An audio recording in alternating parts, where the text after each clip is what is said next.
नमस्कार Jnanpith YouTube channel को मुझे स्वागत करुँची। आज आम जो राज्य स्तरीय मेधावृत्ति परीक्षा सरी जाइए आपण मैंने उत्तर दे आसी को उत्तर कौन अच्छी आम 100% ठीक उत्तर कहूँ आपन को आम जोटा डाउट रही कहीदे जे प्रश्न टी डाउट अच्छी आम भल भाव देखू आम आनीचु पेपर डी आपन देखिपारे सेट डी आनीचु आउ एका प्रश्न रोचे आप जो सेट ए हो बी हो सी हो डी हो आप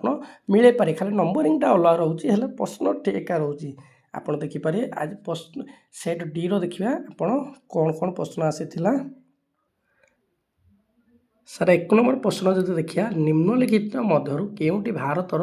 नागरिक को उपलब्ध एक मौलिक अधिकार सर मौलिक अधिकार हूँ फंडामेंटाल राइट फंडामेंटाल मुझे किसी प्रश्न करी भिडटा कटिगला से आउ थर करुँची भी मुझे करदे आंसर लिख लिखी आपण मैंने देखिए निम्नलिखित 1 नंबर हम सर जन्मरू प्रत्येक निर्वाचन भोट देता गोटे पिला जन्मरू को प्रत्येक निर्वाचन भोट दे पारे कि सर आम निर्दिष्ट बयस अच्छी 18 वर्ष है आम भोट देवा ताल जन्मरू तो कदापि हो पारे सर समानता अधिकार देखिए यहाँ गोटे लगुच उत्तर है क्या समानता कर देवार अधिकार कार कर तो दबा है से गोटे मौलिक अधिकार हो पार लाइसेंस बिना जानवाहन चलैयार अधिकार ना सर यहाँ हेनी बिना जानवाहन लाइसेंस चलैयार अधिकार हेनी सर समानता अधिकार हम राइट उत्तर हम 1 नंबर जदि आम देखिए ऑप्शन बी हम ठीक उत्तर आप देखिए ऑप्शन बी हूँ ठीक उत्तर हम 2 नंबरटा कही देख मुझे करी भिडियोटी कटि जाइला भारतर संविधान को ग्रहण करा जाइतिला भारतर संविधान ग्रहण करा जाइतिला सर संविधान ग्रहण कथा जदि आसीबो ताले केबे आसीबो कम टू फोर्स आसीबो हमर जदि आसी जाउछ एटा 26 जनवरी 1950 सर जदि कोन हमर सरी थिला केबे जदि कहि देक आरंभ होइतिला होतिला 9 डिसेम्बर 1946 मसिया रे आरंभ होइतिला संविधान लेखा आरंभ होइतिला तार आइडिया देथिले एमएन रॉय आइडिया देथिले संविधान लेखक B R. Ambedkar doctor B R. Ambedkar लिखिथिले सबु देशरू आनिथिला जेंता हमर मागियाणी तकारी जो परि भाव आम संविधान 395 टी कौन अच्छी धारा आर्टिकल 395 टी धारा भाग अच्छी 22 टी एबे चेंज होगलानी सेटा मौलिक प्रथम एतिक थिला सर केबे सतिला ना 26 नवेम्बर 1949 मसिया रे सर जदि कहिता संविधान दिवस केबे ताले 26 नवेम्बर 1949 पालन हे प्रतिवर्ष 26 नवेम्बर को आम कौन पालुचे संविधान दिवस रूपे पालन करुचे हेले सी कहे केबे गृहीत केबे लागू होइतिला सर भारत रे केबे लागू होइतिला ना 26 जनवरी 1950 मसीह सर केते वर्ष लगी संविधान को पचार था केते वर्ष लगी संविधान लिखा सर 2 वर्ष 11 मास 18 दिन आमको लिखा लगी केते सर 2 वर्ष 11 मास 18 दिन आमको लिखा लगी 3 नंबर प्रश्न देखिए भारतर केंद्रीय संसद मान यूनियन पार्लियामेंट रो केउ मानक द्वारा नहीं गठित यूनियन कौन मैंने रहा के आर्टिकल 51 आरंभ हो जाए प्रेसिडेंट राष्ट्रपति आरंभ हो धारा 51 देखिए प्रथम राष्ट्रपति रोचंती यहीपरि भाव में किए किए रही सर राष्ट्रपति तो 2 जन रे मुख्य रे सहित लोकसभा रोटा हूँ हाउस ऑफ पीपुल जोटा कहुए राज्यसभा है स्टेट ऑफ जोटा आम कहुए हाउस ऑफ स्टेट जोटा कहुए house of state house of people लोक मान द्वारा पठा जाऊँ क्या सर लोकसभा को राज्य मान को राज्य द्वारा पठाऊ जो मैंने आमको आम जहाँ दौचे भोट एमएलए मैंने से क्या पठाऊँ सर राज्यसभा एमपी मान को भोट कर एटार ऑप्शन सी हम राइट आंसर है 3 नंबर ऑप्शन सी हम यही डिटेल्स भाव में आम एनालिसिस कर उत्तर कहवा केवल ए बी सी डी यही कहनी आम सब एनालिसिस करा कौटा उत्तर हो पार कौटा कहीं हम नहीं भी आम डिटेल्स एनालिसिस करिया ताले आसिला 4 नंबर प्रश्न गोटे सहर म्युनिसिपल कॉर्पोरेशन निर्वाचन मुख्यों सठिक पदवी सर कौन गोटे सहर आमर गोटे गोटे गोटे खन था सर म्युनिसिपालिटी थाए आमर आम ओडार 5टी म्युनिसिपालिटी अच्छी कौटी कौटी अच्छी भुवनेश्वर बालेश्वर सॉरी आमर भुवनेश्वर कटक आउ कौटे अच्छी ब्रह्मपुर यपरि भाव में राउरकेला आमर ये कौन हम सर मेयर राज्यपाल तो गोटे म्युनिसिपालिटी दायित्व नेबेनि कदा भी कटक आमर बाचस्पति तो कदा नेबेनि मुख्य न्यायाधीश भी नेबेनि ताले मेयर हम मेयर हे एवं 5 नंबर प्रश्न क्या गोटे राज्य राज्यपाल के अंगर एक अंश अटंती सर कौ अंगर एक अंश अटंती माने गोटे अंश अटंती से किए सर राज्यपाल कौटी अटंती सर न्यायपालिका तो कहवा दी हेनी सर ये हाईकोर्ट पढ़ुचे राज्य विधानमंडल केवल पंचायत राज व्यवस्थार ना लोक अदालत ना सर राज्य विधानमंडल जमी आम लोकसभा देखे आम केन्द्र देखिले केन्द्र किए किए रोच सर राष्ट्रपति रोच ଲୋକସଭା ରହୁଛନ୍ତି, ରାଜ୍ୟସଭା ରହୁଛି। ସେହିପରି ଯଦି ଆଦି ଆମେ ଯଦି ଦେଖିବା କାହାର ଦେଖିବା ଗୋଟେ କାହାର ନା ରାଜ୍ୟରେ ଦେଖିବା ସାର୍ ରାଜ୍ୟ ବିଧାନମଣ୍ଡଳର କିଏ ରହିବେ ରାଜ୍ୟପାଳ ରହିବେ ଆଉ ରାଜ୍ୟ ବିଧାନସଭା ରହିବ। ଆଉ ଆମେ ଦ୍ୱୈ ସଂସଦୀୟ ବ୍ୟବସ୍ଥା ତ ନାହିଁ, ଆମେ ବାଇକ୍ୟାମେରାଲ ଆମର ଲେଜିସ୍ଲେଟିଭ୍ ଆସେମ୍ବଲି 6ଟି ରାଜ୍ୟର ଅଛି, ସେଟା ତ ଆମର ନାହିଁ ଓଡ଼ିଶାରେ, ସେଥିପାଇଁ ଆମେ ଏ ଦୁଇଟା କହିବା। ତାହେଲେ 6 ନମ୍ବର ପ୍ରଶ୍ନ ଦେଖିବା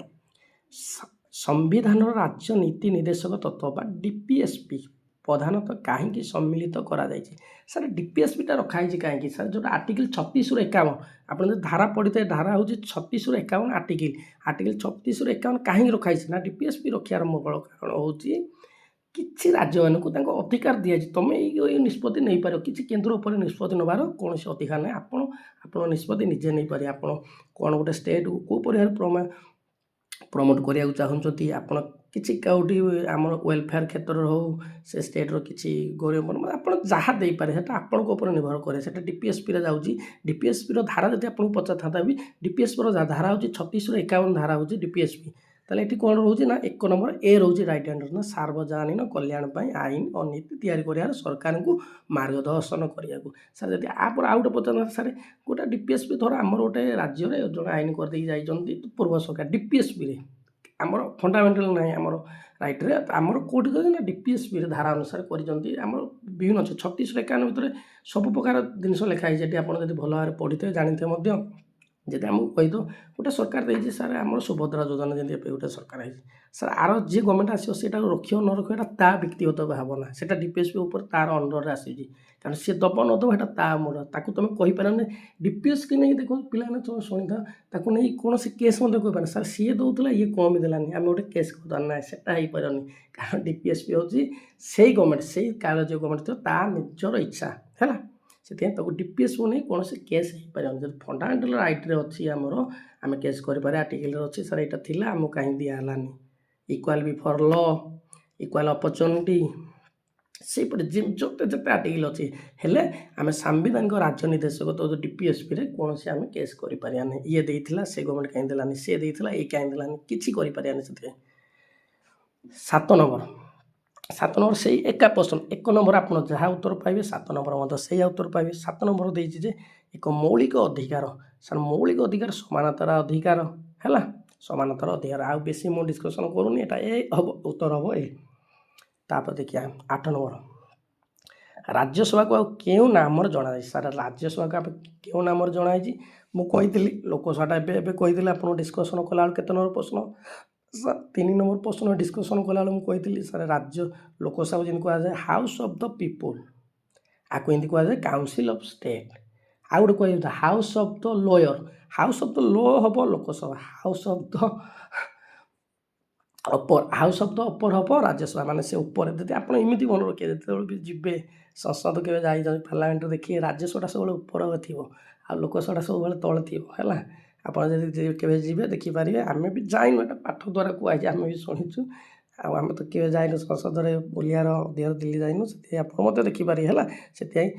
ଏମାନେ କ'ଣ ଲୋକସଭାକୁ ଆମେ ଡାଇରେକ୍ଟ ଭୋଟ୍ କରୁଛେ, ଆମେ ଯେଉଁ MP ମାନଙ୍କୁ ଡାଇରେକ୍ଟ ଭୋଟ୍ କରୁଛେ। ଓଡ଼ିଶାର ଲୋକସଭା କେତେ ଜଣ ଯାଉଛନ୍ତି ସାର୍ 21 ଜଣ, 21 ଜଣ ଆମର 30ଟା ଜିଲ୍ଲା ହେଲେ କିଛି ଜିଲ୍ଲା ମଞ୍ଚ ହେଇଛି କ'ଣ ସାର୍ ଅନୁଗୁଳ ଢେଙ୍କାନାଳ ଗୋଟିଏ MP, ସେଇ ପରିବାରରେ ଆମେ ଯେଉଁ MP ମାନଙ୍କୁ ଡାଇରେକ୍ଟ ଭୋଟ୍ କରୁଛେ ସେମାନେ ଯାଉଛନ୍ତି ଲୋକସଭାକୁ। ଆମେ ଯେଉଁ ଡାଇରେକ୍ଟ ଭୋଟ୍ କରୁନେ ଆମର କିଏ ଭୋଟ୍ କରୁଛନ୍ତି ସାର୍ MLA ମାନେ, ଆମେ ଯେଉଁ MLAକୁ ଭୋଟ୍ କଲେ ଆମେ ପରୋକ୍ଷରେ ପ୍ରତ୍ୟକ୍ଷ ଭାବରେ ନୁହଁ ପରୋକ୍ଷରେ ସେମାନେ ଯାଉଛନ୍ତି ରାଜ୍ୟସଭା। ତାହେଲେ ରାଜ୍ୟସଭାରେ କେତେ ସିଟ୍ ଯଦି ଓଡ଼ିଶାରେ ପଚାରିଥାନ୍ତା ସାର୍ 10 ଜଣ, ଯଦି ରାଜ୍ୟସଭା କେତେ ଜଣ ମନୋନୀତ କରିବା ରାଷ୍ଟ୍ରପତି ସାର୍ ପଚାରିଥାନ୍ତା 12 ଜଣ। ଆପଣ ଗୋଟେ ପ୍ରଶ୍ନରେ ଆପଣ 10ଟି ପ୍ରଶ୍ନ ପାଇବେ, ଉତ୍ତର ପାଇବେ। ଏହିପରି ଭାବରେ ଆମେ ଏକ୍ସପ୍ଲେନେସନ୍ କରି ବୁଝାଯିବ ପିଲାଙ୍କୁ। ଆପଣମାନେ ଯଦି ଆସିବେ ଆମ କ୍ଲାସ୍ ମଧ୍ୟ ଦେଖିପାରିବେ ଜ୍ଞାନପୀଠର, ଆଉ ଆପଣ ଯଦି ଆମକୁ କ୍ଲାସ୍ ଆମର ଭଲ ଲାଗୁଥିବ ଜ୍ଞାନପୀଠ ଚ୍ୟାନେଲକୁ ସବସ୍କ୍ରାଇବ୍ ମଧ୍ୟ କରିବେ। ଏବେ ଦେଖିବା ଏବେ 8 ନମ୍ବର ହେଲା, 8 ନମ୍ବର ରାଇଟ୍ ଆନ୍ସର୍ ବୁଝିପାରିଲେ ରାଜ୍ୟ ମଣ୍ଡଳ କାହିଁକି ହେବ, କାଉନସିଲ୍ ଅଫ୍ ଷ୍ଟେଟ୍ କାହିଁକି ହେବ। ଏବେ ଦେଖିବା 9 ନମ୍ବର ଭାରତ କେନ୍ଦ୍ରୀୟ କାର୍ଯ୍ୟପାଳିକା ବା ୟୁନିୟନ୍ ଏକ୍ଜିକ୍ୟୁଟିଭର ସାମ୍ବିଧାନିକ ମୁଖ୍ୟ କିଏ ସାର୍। ସାମ୍ବିଧାନିକ ମୁଖ୍ୟ ହେଲେ ମୋତେ ଲାଗୁଛି ଭାରତର ରାଷ୍ଟ୍ରପତି ହେବ। କିଏ ହେବ ସାମ୍ବିଧାନିକ ମୁଖ୍ୟ, ସମ୍ବିଧାନର ମୁଖ୍ୟ ସବୁବେଳେ ଭାରତର ରାଷ୍ଟ୍ରପତି ହିଁ ରୁହନ୍ତି। ତାହେଲେ ଅପସନ୍ ଡି ମୁଖ୍ୟ ହେବ। ଯଦି ପଚାରିଥାନ୍ତା ସାର୍ ଏୟାରଫୋର୍ସ ନେଭି ଆମର ଯେଉଁ 3 ଅଛି କ'ଣ 3 ସେନାବାହିନୀ, 3 ସେନାବାହିନୀର ମୁଖ୍ୟ କିଏ ସାର୍ 3 ସେନାବାହିନୀର ମୁଖ୍ୟ ମଧ୍ୟ ସେଇ ରାଷ୍ଟ୍ରପତି ହେବେ ହେଲା। ଆମେ ଦେଖିବା 10 ନମ୍ବର ଭାରତର ସୁପ୍ରିମକୋର୍ଟ କେଉଁଥିପାଇଁ ସର୍ବୋଚ୍ଚ ଅଦାଲତ ତାଙ୍କୁ କାହିଁ ଆମେ ସବୁଠୁ ବଡ଼ ଅଦାଲତ ବୋଲି କହିବା ସାର୍ କ'ଣ ପାଇଁ କହିବା ସାର୍ ଗୋଟେ ରାଜ୍ୟରେ ଗୋଟେ ହାଇକୋର୍ଟ ଅଛି ସେଭଳି ସେଇ ହାଇକୋର୍ଟର କେସ୍ ଦେଖୁଛି ସେଇ ରାଜ୍ୟର କେସ୍ ଦେଖୁଛି ହେଲେ ସୁପ୍ରିମକୋର୍ଟ ସବୁ ରାଜ୍ୟର ସବୁ କେନ୍ଦ୍ରଶାସିତ ଅଞ୍ଚଳର ଲାଷ୍ଟ ସିଏ ଆପଣ ଯଦି ସିଏ ଯେଉଁଟା ଦେଇଦେଲେ ଅର୍ଡ଼ର ଆମେ ଆର୍ଟିକିଲ୍ କେତେ କହିବ ନା ସୁପ୍ରିମକୋର୍ଟର ଆର୍ଟିକିଲ୍ ବି ପିଲେ ମନେ ରଖିଥାନ୍ତୁ ଆର୍ଟିକିଲ୍ ହେଉଛି 124 ଧାରା 124 ହେଉଛି ସୁପ୍ରିମକୋର୍ଟର ସେଟାକୁ ବୁଲେଇ ଦେଲେ ଆମେ 214 ହେଉଛି ହାଇକୋର୍ଟ ସବୁ ରାଜ୍ୟରେ ହାଇକୋର୍ଟ ମାନଙ୍କର ଧାରା ସବୁ ଧାରା ମାନେ ସର୍ଟଟ୍ରିକ୍ ଅଛି ଆମେ ସର୍ଟଟ୍ରିକ୍ ଭାବରେ ସବୁ ଧାରା ମନେ ଆମ ଟୋଟାଲ୍ ଧାରା 395 ତ ଆମେ ମନେ ରଖିପାରିବାନି ଏଇ ଭାବରେ ସର୍ଟଟ୍ରିକ୍ରେ ଆମେ ମନେ ରଖିପାରିବା କିଛି କିଛି ଧାରା ଏଇ ଟାଇପ୍ର ଆପଣଙ୍କର ମନେ ରହିଯିବ। ହଉ ଏବେ ଦେଖିବା ଆମର ଜିକେ ପାର୍ଟର ଯେଉଁ ଆମର ଥିଲା ପଲିଟିକାଲ ସାଇନ୍ସଟା ଏବେ ସରିଯାଇଛି ଏବେ ଆମେ ଦେଖିବା ଗଣିତ ପାର୍ଟ ଟିକେ ଆସିଗଲା ଏବେ ଗଣିତ ପାର୍ଟ ଦେଖିବା 11 ନମ୍ବର ଆମେ ବେଶୀ ଆଉ ଡିସ୍କସନ୍ କରିବା କାରଣ ମୋ ପଲିଟି ପାର୍ଟଟା ମୁଁ ବେଶୀ ଡିସ୍କସନ୍ କରେ ପାର୍ଟଟା ବେଶୀ ଡିସ୍କସନ୍ କରେ 11 ନମ୍ବର ଯଦି ଦେଖିବା ନିମ୍ନଲିଖିତ ମଧ୍ୟରୁ କେଉଁଟି ଗୋଟିଏ ତ୍ରିଭୁଜର 3ଟି ପାର୍ଶ୍ୱର ଲମ୍ବ ହୋଇପାରିବ ସାର୍ ଏଇଟା ଅପସନ୍ ସି ହେବ ରାଇଟ୍ ଆନ୍ସର୍ ଏଇଟା ମୁଁ ଅଲରେଡ଼ି କରିଥିଲି ମଧ୍ୟ ଆପଣ ଦେଖିପାରିବେ ଅପସନ୍ ସି ହେବ ଆପଣଙ୍କର right answer 11 number option C ହେବ ରାଇଟ୍ ଆନ୍ସର୍। ତାହେଲେ ଦେଖିବା 12 ନମ୍ବର ଦେଇଛି 50 ଏବଂ 5000 ମଧ୍ୟରେ କେତୋଟି ସମ୍ପୂର୍ଣ୍ଣ ଘନ ରହିଛି ସାର୍ ସମ୍ପୂର୍ଣ୍ଣ ଘନ କେତୋଟି ରହିଛି ଏଇଟା ହେବ ଆମର ସି ଏଇଟା ରାଇଟ୍ ଆନ୍ସର୍ ହେବ 15ଟି ଆମର ଘନ ରହିଛି 12 ନମ୍ବର ଆନ୍ସର୍ ଏଇଟା ସି ହେବ ଠିକ୍ ଉତ୍ତର ହେବ ଏଇଟା ଭୁଲ ହେବ ଏଇଟା ହେବନି। 13 ନମ୍ବର ଆମର କ'ଣ ରହିବ ସାର୍ 13 ନମ୍ବର 48 56 64 ଏଇଟା ଠିକ୍ ରହିବ 48 56 64 ଇଏ ଠିକ୍ ରହିବ। ଏବେ ଦେଖିବା 14 ନମ୍ବର ଏଇଟା ସି ରହିବ ରାଇଟ୍ ଆନ୍ସର୍ ଏଇଟା ସି ରହିବ ରାଇଟ୍ ଆନ୍ସର୍ ଇଏ ଭୁଲ ଅଛି 15 ମଧ୍ୟ ସି ରହିବ ଆମର ରାଇଟ୍ ଆନ୍ସର୍ ଜଣେ ଦୋକାନୀ 60ଟି ଖାତା ପ୍ରତିଟିକୁ 20 ଟଙ୍କା ଦରରେ କିଣିଲେ 4ଟି ଖାତା ନଷ୍ଟ ହୋଇ ବାହାର କରିଦେଲେ ବାକି ଖାତା ଗୁଡ଼ିକ ପ୍ରତିଟି 24 ଟଙ୍କା ଦରରେ ବିକ୍ରି କଲେ ତାଙ୍କର ଲାଭ କିମ୍ବା କ୍ଷତି ଶତକଡ଼ା କେତେ ସାର୍ ଏଇଟା ହେବ 12 ଶତକଡ଼ା ହେବ ଆପଣ ଲାଭ କ୍ଷତିର ସୂତ୍ର ମଧ୍ୟ ଜାଣିଥିବେ ଆଉ ବେଶୀ ମୁଁ ଡିସ୍କସନ୍ କରୁନି ବେଶୀ ଡିସ୍କସନ୍ ଭିଡ଼ିଓଟା ଲମ୍ବିଯିବ ଭିଡ଼ିଓଟି ଲମ୍ବିଲେ ଆମ ପିଲାମାନେ ଆଉ ଦେଖିବେନି। 16 ନମ୍ବର ବି ଅପସନ୍ ସି ହେବ right answer. 17 number option C ହେବ ରାଇଟ୍ ଆନ୍ସର୍ ଏଇଟା ଦେଖ ଆଗରୁ କିଏ ମାରା ହେଇଛି ବୋଧେ ଅପସନ୍ ସି ହେବ ରାଇଟ୍ ଆନ୍ସର୍। 18 ନମ୍ବର ଏ 5ଟି ହେବ ଏ ରାଇଟ୍ ଆନ୍ସର୍ ହେବ ଏ ଠିକ୍ ଅଛି। 19 ନମ୍ବର ସି ହେବ ରାଇଟ୍ ଆନ୍ସର୍ 20 ନମ୍ବର ସି ହେବ ରାଇଟ୍ ଆନ୍ସର୍ ଇଏ ନୁହଁ ଇଏ ସି ହେବ ରାଇଟ୍ ଆନ୍ସର୍ ଇଏ ହେବ ସି ହେବ ରାଇଟ୍ ଆନ୍ସର୍ ହେଲା। ଏବେ ଦେଖିବା 21 ନମ୍ବର ଇଏ ମଧ୍ୟ ବି ରାଇଟ୍ ଆନ୍ସର୍ ହେବ ବି ଇଏ ମଧ୍ୟ ରାଇଟ୍ ଆନ୍ସର୍ ବି ହେବ। 22 ନମ୍ବର ଦେଖିବା 22 ନମ୍ବର ସି ରାଇଟ୍ ଆନ୍ସର୍ ହେବ ସାର୍ ଇଏ ବି ରାଇଟ୍ ଆନ୍ସର୍ ହେବ। ତାପରେ ଇଏ ଦେଖିବା କେତେ ନମ୍ବର ଆସିଗଲା 23 ହେବ କେତେ ହେଲା ଇଏ ବି ରାଇଟ୍ ଆନ୍ସର୍ ହେବ ଇଏ ମଧ୍ୟ ଠିକ୍ ହେବ। ଏବେ ଦେଖିବା 24 ନମ୍ବର ପ୍ରଶ୍ନ ଅପସନ୍ ସି ହେବ ରାଇଟ୍ ଆନ୍ସର୍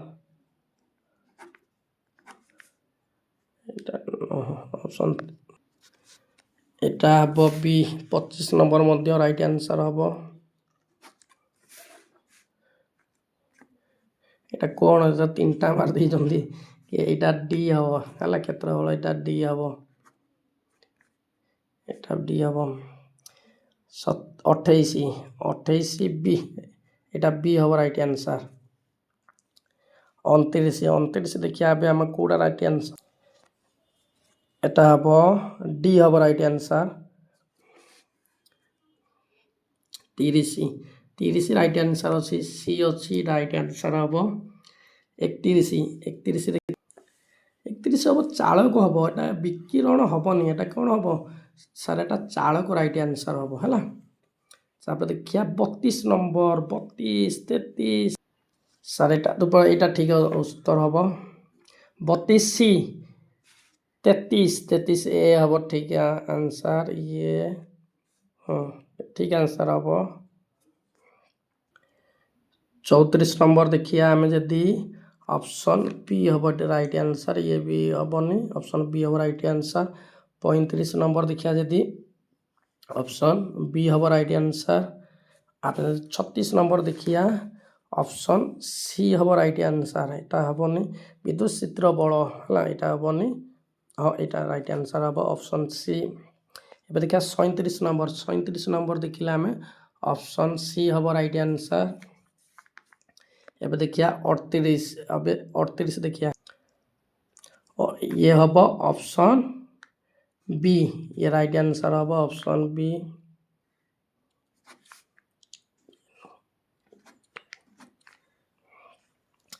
ये है ऑप्शन सी ये राइट आंसर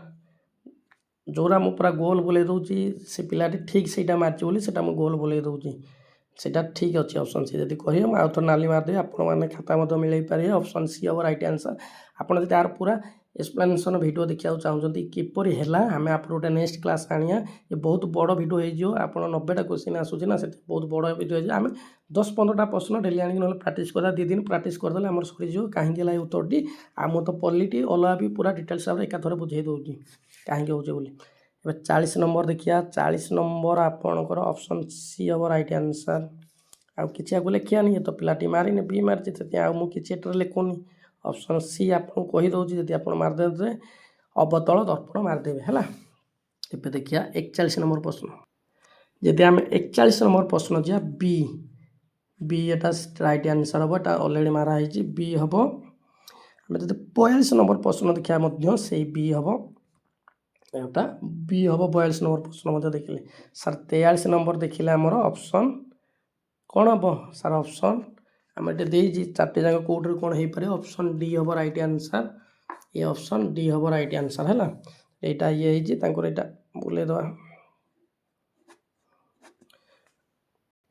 यहाँ देखा जदि आमर कौन है निम्नलिखित व्यक्ति वक्तव्य गुड़िक ध्यान दियो यहाँ ऑप्शन बी हम यहाँ राइट आंसर भी हम यहाँ पिलाटी ठीक लिखेनि तो कहीं यहाँ बुला ये किसी पिलाटी ठीक लिखेनि ऑप्शन बी हम राइट आंसर सत्य हम आई सत्य टू आई मिथ्या है यदि 45 आम देखिया ये भी ऑप्शन बी हम यहाँ भी पिलाटी भूल करी ये हेनी ऑप्शन बी हम आलुमिनियम हम कौन हम सर आलुमिनियम हम निम्नलिखित धातु मान के पानी सह बहुत तीव्र भाव प्रतिक्रिया करे और किरोसिन संचय करा जाए ऑप्शन बी हम आपणकर राइट आंसर सर बरफ तरली पानी हुए और पुणी जमी बरफ हुए ये परिवर्तन कौन हुए सर ये परिवर्तन कौन हो पूर्ण परिवर्तनशील रासायनिक हेनी तो एक भी आम कौन हम आम देखिए सर यहाँ पूर्ण परिवर्तन भौतिक यहाँ हम ऑप्शन बी हम राइट आंसर से पिला ठीक लिखी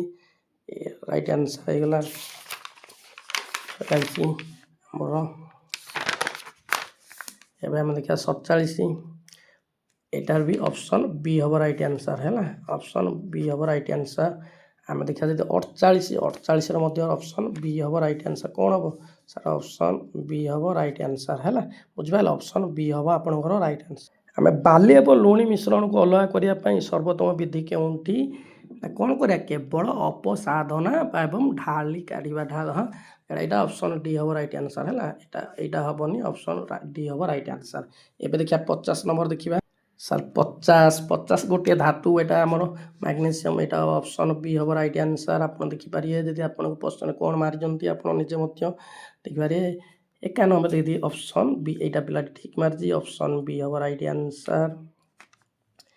आमर बेकिंग सोडा यहाँ तो नाइट्रोजेन हम यहाँ बी हम राइट आंसर ये मारदे कहीं गल बोले बी हम राइट आंसर है 53 जब देखिए आमर ऑप्शन 53 देखिले ऑप्शन डी हम राइट आंसर है यहाँ हम ऑप्शन डी हम राइट आंसर गोटे शिशु रास्ता पाखरे खोला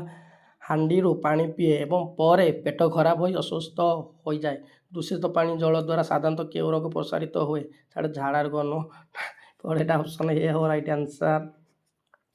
निम्नलिखित वक्तव्य सरिष और मटर रवि फसल अटे हाँ ये ठीक अच्छे रवि फसल कफा ଏବଂ ଚିନାବାଦାମ ଖରିଫ ଫସଲ ଇଏ ଠିକ୍ ଅଛି। ଇଏ ରାଇଟ୍ ଆନ୍ସର୍ 55 ଠିକ୍ ମାରିଛନ୍ତି। ଅପସନ୍ ଏ ଠିକ୍ ହେବ। 56 ନମ୍ବର ପ୍ରଶ୍ନ ଦେଖିବା ପତ୍ର ପୃଷ୍ଠ ଉପରେ ଥିବା ଯେଉଁ ଦୁଇଟା ଦେଖିବା ଆମେ ପତ୍ର ପୃଷ୍ଠ ଉପରେ ଏଇଟା ହେବ ଷ୍ଟୋମାକ୍ ହେବ। ଏଇଟା ଅପସନ୍ ଠିକ୍ ହେବ ରାଇଟ୍ ଆନ୍ସର୍। ଦେଖିବା 57 ଦେଖିବା 57ଟା ଏତେ ଡିଟେଲ୍ସ ବୁଝଉନି 57 ଟି ହେବ ରାଇଟ୍ ଆନ୍ସର୍ ଆପଣଙ୍କର। ମୁଁ ଅଲରେଡ଼ି ତାକୁ କରିଦେଇଛି ଏକ ଖାତାରେ ଆପଣମାନେ ଦେଖିପାରିବେ ତାର ପ୍ରଶ୍ନ ଡିଟେଲ୍ସ ପଠାଇଦେବି ଆପଣମାନଙ୍କୁ। ଆପଣ 58 ଯଦି ଦେଖିବେ ମଧ୍ୟ ଦେଖି ଦେଉଛି 58 ଆପଣ 58 ଦେଖିପାରିବେ ତାର କ'ଣ ରହିବ ନା ଡି ହେବ ରାଇଟ୍ ଆନ୍ସର୍। ଏଇଠି ମାରିଦେଉଛି ଅପସନ୍ 59 ଏଇଟା ଠିକ୍ ଅଛି ଆପଣଙ୍କର ଉତ୍ତର 59ର। 60 ଯଦି ଆମେ ଦେଖିବା ସାର୍ 60 କ'ଣ ମାରାହେଇଛି ଶିମିଳିପାଳ ନୁହଁ ଏଇଟା ଆମର ଭିତରକନିକା ହେବ। ଏଇଟା ଡି ହେବ